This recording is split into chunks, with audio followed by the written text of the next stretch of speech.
जा, मैं नहीं जाऊँ।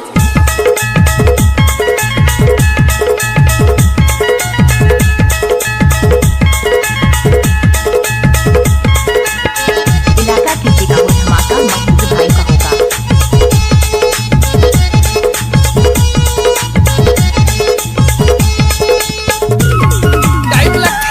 टूरी नाम बदनाम करे रे, लेहे बिना नहीं जाऊं भले मार खाऊं रे, लेहे बिना नहीं जाऊं भले मार खाऊं रे।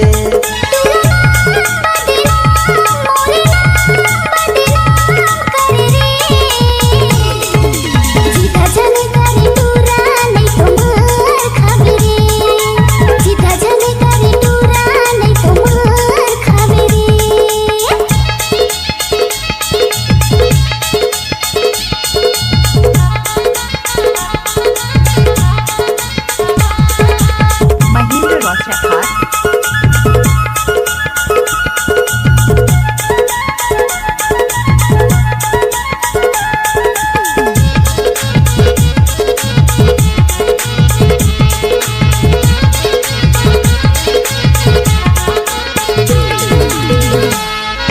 जाने नहीं रहे रे टूरी में तोला जोड़ा नरन में मना हूँ, सोचे रहे टूरी में हर तुर संग बड़ मजा ला पाहूँ। महेंद्र रोशन खान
सोच ले टूरी ते अभी नहीं आवे तो पाछू लेते पछतावे, खाना पीना घलो सब छूट के मन तोरे जमा जाथे।